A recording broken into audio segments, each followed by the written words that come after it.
چونکہ ایک جی آج جو الیکشنز ہے راجیہ سبھا الیکشنز، تو ہم نے ڈیسائیڈ کیا ہے کہ ہم بی جے پی کے خلاف ووٹ کریں گے، نیشنل کانفرنس کے کینڈیڈیٹ کو ہم ووٹ کریں گے، چونکہ ہماری کافی پولیٹیکل ڈفرینسز ہیں.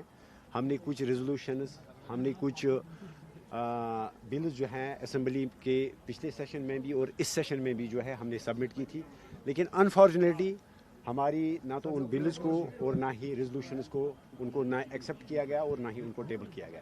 بٹ جو اس وقت جو حالات ہیں بی جے پی کو دور رکھنے کے لیے اس وقت ایک مجبوری ہے کہ ہمیں نیشنل کانفرنس کو جو ہے ووٹ کرنا پڑے گا. یہ ہم نیشنل کانفرنس کی محبت کی وجہ سے ان کو ووٹ نہیں کر رہے ہیں، بلکہ بی جے پی کو دور رکھنے کے لیے ووٹ کر رہے ہیں. لہٰذا ہم نیشنل کانفرنس کے کینڈیڈیٹس کو ووٹ کریں گے اور اس سے پہلے ہم سی ایم صاحب سے بھی ملاقات کریں گے. جی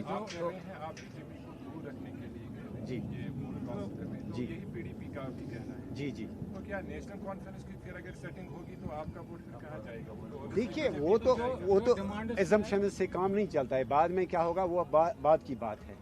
تو جیسا آپ نے دیکھا ہوگا کہ 2014 میں بھی پی ڈی پی نے کہا کہ ہم بی جے پی کو دور رکھنے کے لیے جو ہے ہمیں ووٹ دے دیجیے. اس کے بعد انہوں نے الائنس کیا، لیکن کیا ان لاکھوں لوگوں کے اوپر آپ دوش ڈال سکتے ہیں جنہوں نے اس وقت پی ڈی پی کو ووٹ کیا؟ آپ ان کو دوش نہیں دے سکتے ہیں.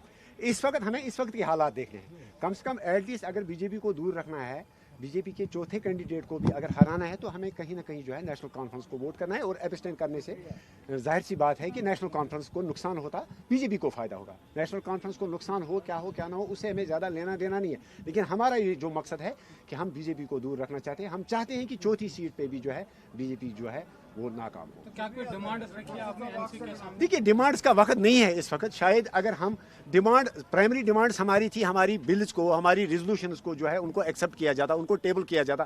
ہم نے پولیٹیکل پرزنرز کی ریلیز کے لیے، جس میں آنریبل ایم پی صاحب انجینئر رشید صاحب جو اس وقت قید میں ہیں، ہمارے ایک ممبر مہراج ملک صاحب اس وقت قید میں ہیں. ہم نے پولیٹیکل پرزنرز کی ریلیز کے لیے ایک بل لائی ہے.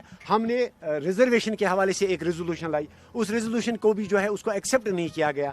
ہم نے جو ہے اس کے علاوہ ہم نے ایک ریزولوشن جو ہے پولیٹیکل پرزنرز کے لیے لائی، اس کو بھی ایکسیپٹ نہیں کیا گیا. لیکن اگر شاید ہم وہ ڈیمانڈز اس وقت سرکار کے پاس رکھتے، سرکار کے سامنے رکھتے، تو ہو سکتا ہے وہ ان ڈیمانڈز کو ایکسیپٹ نہیں کرتی، تو جس سے کہیں نہ کہیں